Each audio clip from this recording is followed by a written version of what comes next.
This show is produced by the Hartman Media Company. For more information and links to all our great podcasts, visit hartmanmedia.com. By the way, I'm just going to give Jason a shout out. He came on stage at our event, at least at the Black Card event. And you talked about, you said, like, inflation's coming. They are quantitative easing is so much. Inflation destroys debt. And I don't remember. I think we had disclaimers, not financial advice, but I remember you on stage saying it might not be a bad time to get a lot of debt now. And ta-da, we're a couple years out. It's been 2 years, 2.5 years later. And it's like, wow, the people that followed that counsel have done pretty well so far, which is pretty cool. Welcome to the Creating Wealth Show with Jason Hartman. You're about to learn a new slant on investing, some exciting techniques, and fresh new approaches to the world's most historically proven asset class that will enable you to create more wealth and freedom than you ever thought possible. Jason is a genuine self-made multimillionaire who's actually been there and done it. He's a successful investor, lender, developer, and entrepreneur who's owned properties in 11 states, had hundreds of tenants, and been involved in thousands of real estate transactions. This program will help you follow in Jason's footsteps on the road to your financial independence day. You really can do it. And now, here's your host, Jason Hartman, with the complete solution for real estate investors.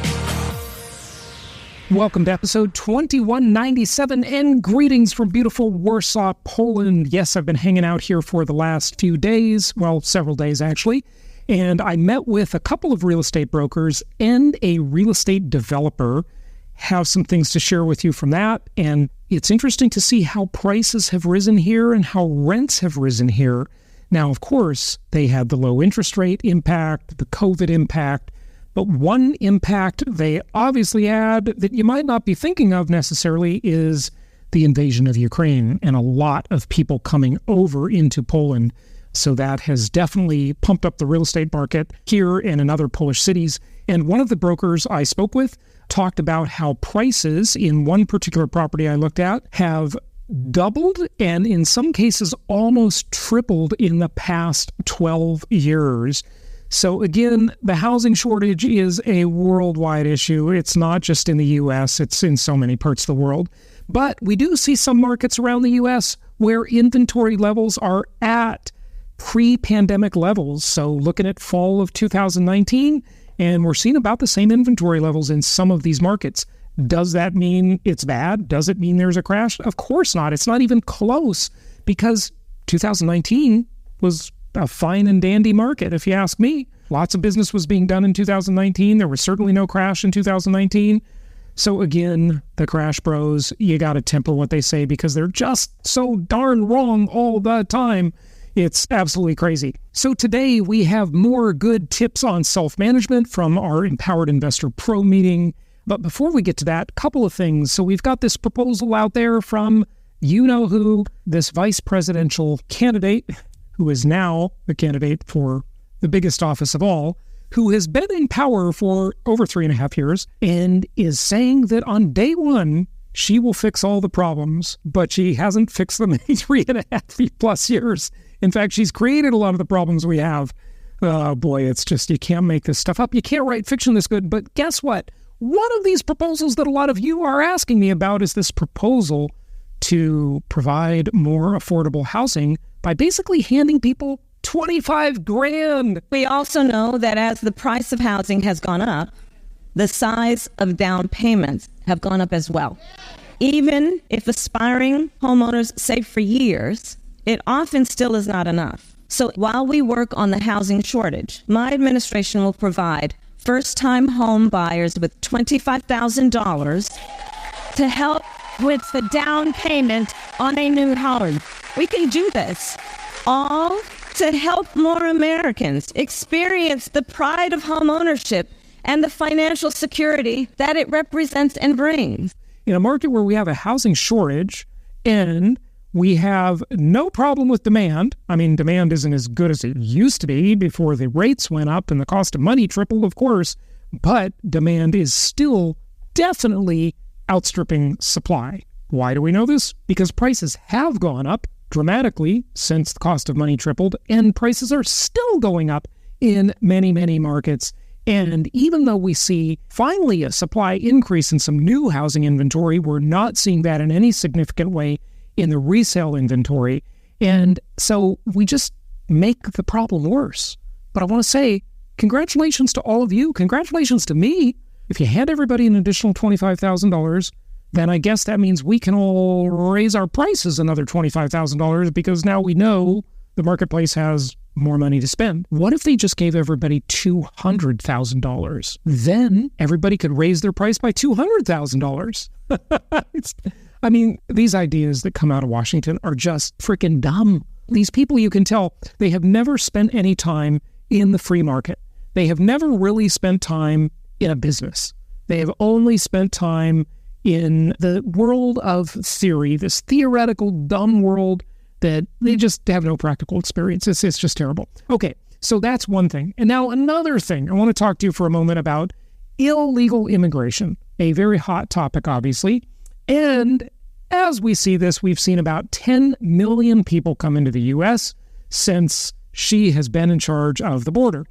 What a disaster, right? What a disaster. But not for them, because they've got a lot of new voters, so it's good for them. But what has that done to housing? Well, it's done nothing but push rents up and push prices up. Look at the simple math here, folks. We got about 675,000 homes for sale in the country. If you add another 10 million people, and let's assume that there are 4 to a household.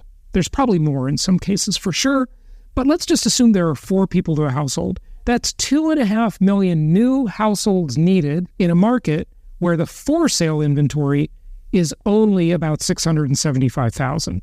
Now, there's 23 million apartments in the United States, but only about 5% of those maybe are vacant. So what does that give us?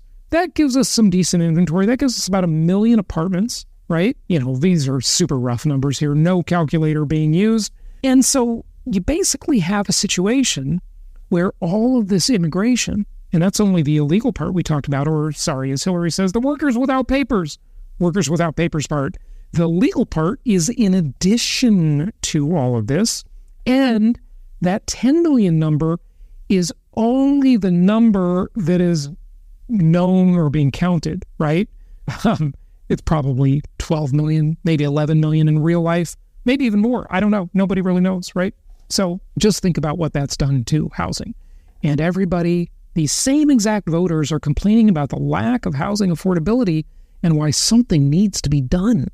Well, why not decrease the demand by doing what the vast majority of every other country on earth does, is controlling its entry points. Imagine that. Imagine that. Oh, this is just so ridiculous, folks. You just can't even comment on it. It's insanity. It's absolute insanity. But here we are, and we have what we have. So just sit back and enjoy it and provide rental housing, because your rents have a lot of upward pressure under them, and your prices have a lot of upward pressure under them. So good for you. And now we have the lowest interest rates in 15 months. And that's without a Fed pivot. No pivot yet. No pivot yet. Imagine what happens when the Fed pivots and we finally see lower rates, and we add another 1 million quite easily. If that pivot is bigger, we add another maybe 2, 3, 4 million buyers that come into the market. And I'm not talking about people that can afford to buy as rates go down. I'm talking about people that actually come into the market and start bidding on the 675,000 give or take homes for sale in the U.S. Wow. You're going to be rich. So congratulations. We don't know exactly when it'll happen or how much it'll happen by, but it's happening, and all the pressures are there. So congratulations to all of you who took action, who didn't wait on the sidelines, who weren't the spectators in life, and you're going to profit. And you already have profited, so good for you. All right, without further ado, let's get to our main topic, and let's talk more about gaining control. Commandment number 3, thou shalt maintain control. Remember, we talked about that fund that blew up, Marco Santarelli Narada Real Estate Fund, and all of this negative stuff that's coming in about that, about how all these investors were ripped off and cheated out of their money. And you want to be in control. You want to follow my commandment number 3. 21 years I've been telling you this. Commandment number 3, thou shalt maintain control. If you don't maintain control, you leave yourself susceptible to 3 major problems. Number 1, might be investing with a crook. Number 2, might be investing with an incompetent idiot. Number 3, assuming they're honest and competent, which are pretty big hurdles by today's standards, unfortunately. They shouldn't be, but they are. Then they take a huge management fee off the top for managing the deal. Be a direct investor and take it another step further. Not only be a direct investor, which is what we've been helping people do for a long time, but be an investor who self-manages their properties. It's actually easier, takes less time in most cases, and we're here to help you do it. Warranties. In your experience, is it usually only for the house? And I guess we can look at the warranty in more detail, but there was an issue where the land wasn't leveled properly. That was mentioned in a condition review. It said that the construction people didn't level it properly. And so there's ponding and it's destroying the grass. And it was within the 1 year of the warranty. And so we were thinking that because it was like mentioned about construction, that should be kind of covered. But I don't know if maybe if in your experience, we shouldn't forget about that. And it's mainly the building and not the land and leveling. Well, when you say warranty, who are you talking about? From construction? Yeah, builder's warranty. That isn't a warranty issue. That's a construction defect issue. Okay? There's a difference. A warranty fixes something that was operating that breaks. Okay? This is a defect from the start, it sounds like. Okay. Yes. Remember, I'm not a lawyer and I'm not an accountant. Okay. There's my disclaimers. Okay. But I think in most states, construction defect liability is 10 years. Okay. So just tell them they have to fix it.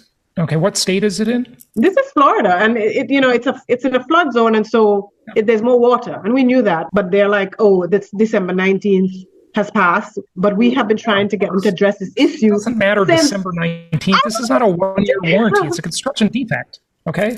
Yeah. Thank you. We'll look into it some more. Yeah. Don't fall for this. Oh, it's a warranty item. It's not a warranty item. It's you didn't build it right in the first place. Item. Okay. Okay. Good. So, yeah. Absolutely. Now, I wish I knew of the right agency. So, a few minutes ago, I put a link in the chat for an agency that handles licensed activity. Okay, in this state. All right. And so if you have a property manager or a real estate agent who's doing bad, you can just go take literally 10 minutes, maybe even less, to just file a complaint, and the government will hopefully help you out. Okay. And many times they do. It really does work. And it's really easy. It takes less time than it does to argue with the property manager to just file the complaint. Okay. Like it's much easier. Now for building though, I haven't quite figured out what that agency is that regulates the builders, right? It sort of meshes together, you know, is it like the contractors board, and not all states license contractors even?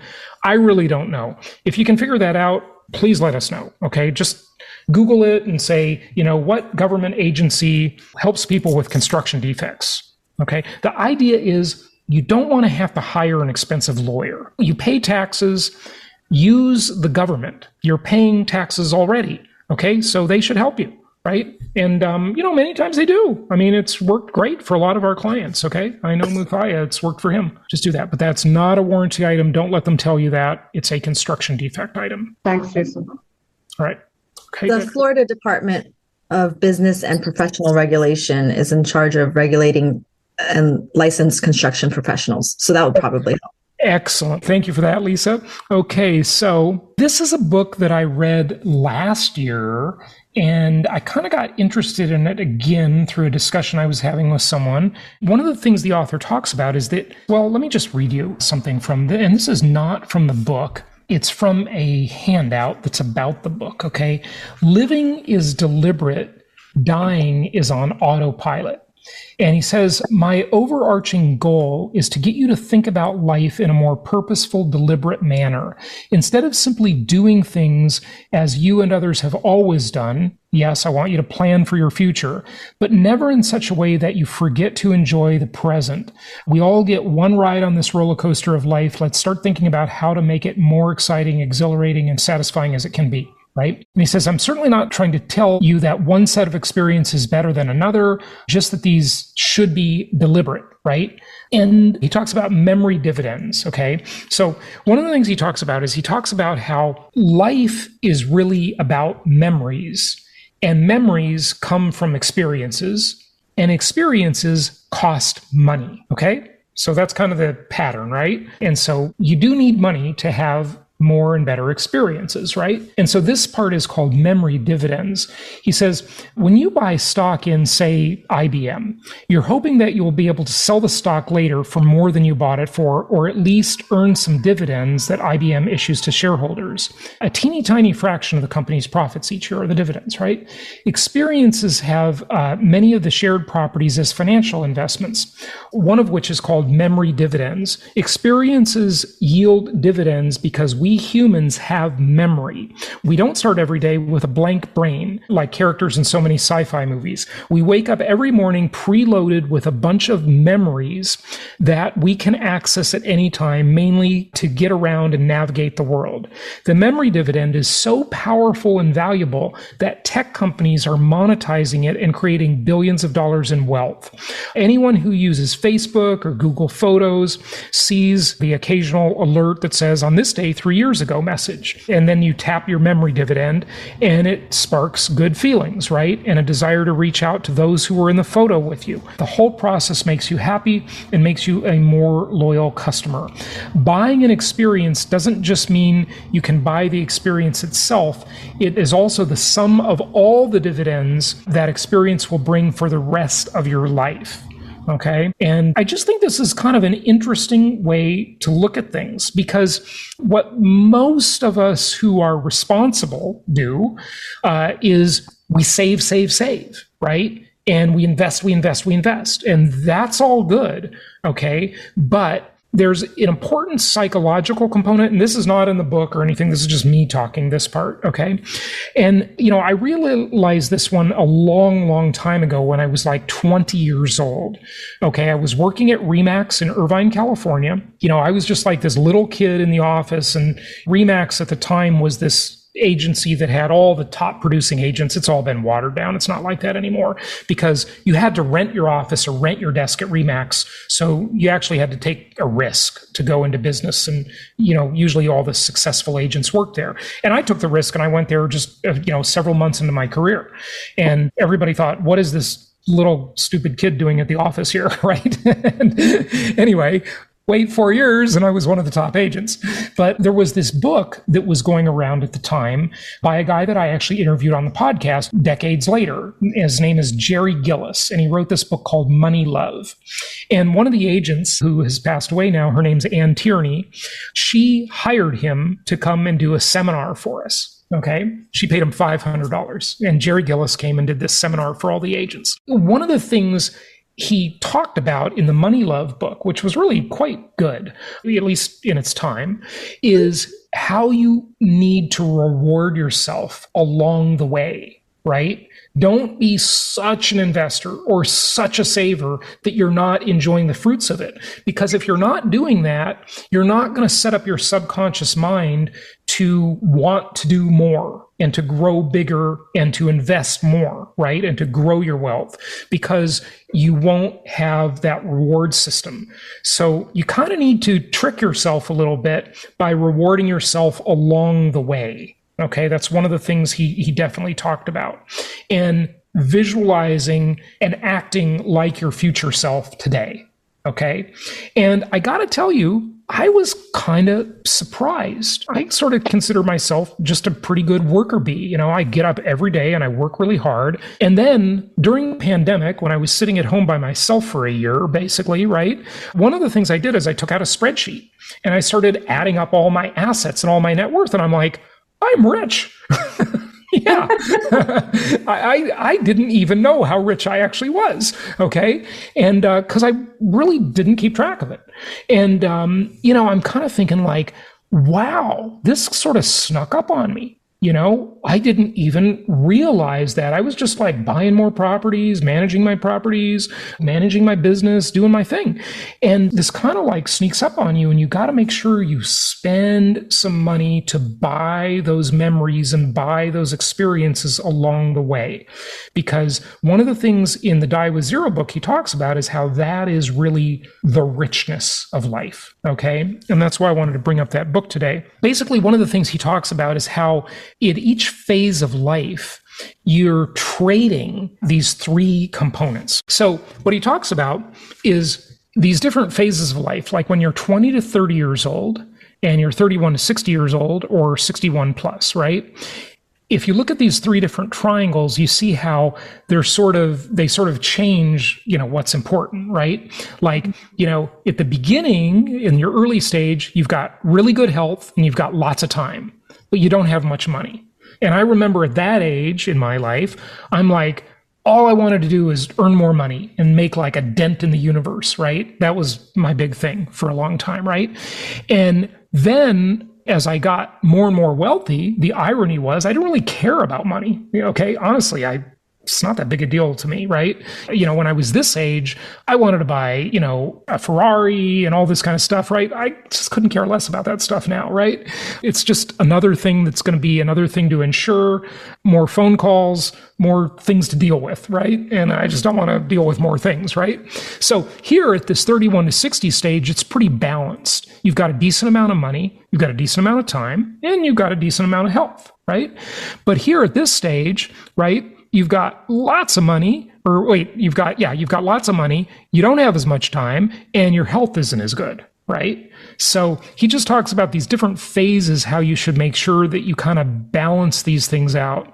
And I thought that was kind of interesting. So this PDF is on his website and it's free. You can just go get it. You don't even have to buy the book, but it's different than the book. And it just goes through these different mental models.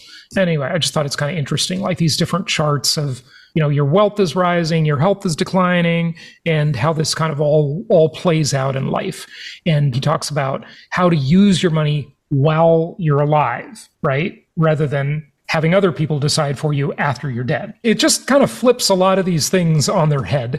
And this book became very popular in one of my mastermind groups a couple of years ago. So I just wanted to kind of share that with you. Any questions or thoughts? Jason, I think one of the reasons that book resonated with me is, we're focused on retirement planning now and, trying to shift life. And when you have enough assets, especially if you spent decades accumulating them, it's easy to just keep doing that thing. And the book was really helpful to me in shifting my attention and helping me understand, I need to change the way I think about stuff now. And the most important part of that is if I wait another 20 years, it'll be too late. Yeah. One of the guys I love listening to, he talks about how if you're in your 60s, you probably have 1,000 weeks of good, healthy time left. I interviewed that author on my show, the author of the book, 4,000 Weeks. He's been on the show. Yeah. That's the book you're referring to? Well, this is a YouTuber who goes by Azul. He's a retirement planner. And, okay. And he just, so I'm not familiar with the book you're talking about. It's called 4,000 Weeks, which is the average lifespan. Yeah. I think I need to read it then. Yeah. That's good. But he and says, listen to the episode on that too. Yeah. I will. I'll look it up. But he makes a point. At 60, you probably have about 1,000 weeks of good health left. And when that's gone, you don't get it back. So you need to plan ahead as you enter that phase of life and be ready for it. You don't get to do over. So I think that book's particularly helpful for people who have invested well and accumulated well. You have the luxury of being able to make some of those decisions. That's a very good point. And you know what the key thing is? And we're all here for this reason. And this is why, and Michael, especially to your question earlier, whatever you do in life, you've got to do things that give you leverage.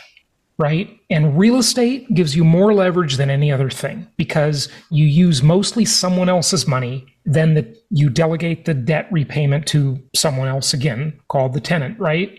And so it's just got this massive amount of leverage. It's such a powerful asset class. And you think all of the time you spend working at your job and you think, gosh, I have all these little things that come up with my properties here and there, but that takes like minuscule amount of time compared to how much you think about your job and how much time you spend at your job, right? So you have something that generates a ton of leverage. Go out and spend some of that money, okay? And don't leave it all till the end, okay? Now, here's the problem, though. I have been thinking for a long time, and I started my other podcast called the Longevity and Biohacking Show, many years ago. We're getting very close to some real breakthroughs in longevity, okay? I mean, at least I think we are. So the problem is you don't know how long you have, and you might have longer than you think, okay? So most people wouldn't consider that a problem, but they consider that a good thing. But, it kind of is a problem for financial planning, right? So one of the things, there's a calculator on some financial planner's website that I found the other day, and it's a calculator on basically spending down your wealth, right? And you start to realize, I did the calculator myself, and you start to realize with your properties, because they make such good return on investment, it's really freaking hard to spend your money. I mean, it's like, what do you do? Okay, you buy a nice home, you buy nice cars, college is kind of a ripoff. So I don't want to just include like expensive colleges in there because they just brainwash your kids and ruin them, basically. So that one I'm going to leave out. You've got good health care. You do some philanthropy, right? And you go on some vacations, right? The only sort of next level thing beyond that is, okay, you fly private. That's a real way to burn up money fast, okay? But even then, it's hard to burn it up. Okay. Like one of my friends who's made a ton of money, a lot of these people in like the cryptocurrency world, they just basically got lucky. Okay. That wasn't exactly brilliance, right? It's just luck, but they were in the game, right? And, the asset went way up. And one of my friends, he just says, look, really, if you make $50,000 a month, like you can't even spend that in any realistic way, right? That's $600,000 a year. Okay. If your job and your assets produce that much, you're done. Okay. So keep acquiring some assets that don't suck up too much time. And this is literally the thing that all of the inventors over 100 years ago were trying to invent, and nobody could figure it out. You know what it is? You know what I'm going to say, folks? It's the perpetual motion machine, right? It violates the laws of physics, because it's a machine that you can start moving like a flywheel, but even a flywheel will not keep moving forever. It will stop moving, right? But this machine just keeps moving. And that's the wonderful thing about the asset class. We all love income property, but it's really something you have to think about. And I know this sounds ridiculous to some. It sounds like, oh, first world problems, that's so absurd that you say this stuff, right? But, you really have to start thinking about, how are you going to make your money do some good in your life and in the world in general? That is something to really consider in a responsible way. And, the book talks about that. So it's really quite interesting. By the way, just another thing about that is that as long as you're in the real estate game and you've got properties, it's probably going to be very hard to ever become poor, right? Okay. Or ever have financial problems. But that big wild card is advances in longevity sciences. And, you might live a lot longer than you think. And you might have a longer, what they call not lifespan, but health span, where your health span is longer. And the longer you have that long health span, the more likely you are to spend more money, except on healthcare, right? Because you can do more things, right? When you're healthy and you feel better. And so you want to go do stuff and have experiences, and those cost money, right? So, I guess this kind of sums it up as the old saying, work hard, play hard. Maybe that's it, is really what the book is sort of saying in a nutshell. Thank you so much for listening. Please be sure to subscribe so that you don't miss any episodes. Be sure to check out the show's specific website and our general website, hartmanmedia.com, for appropriate disclaimers and terms of service. Remember that guest opinions are their own, and if you require specific legal or tax advice or advice in any other specialized area, please consult an appropriate professional. And we also very much appreciate you reviewing the show. Please go go to iTunes or Stitcher Radio or whatever platform you're using and write a review for the show. We would very much appreciate that. And be sure to make it official and subscribe so you do not miss any episodes. We look forward to seeing you on the next episode.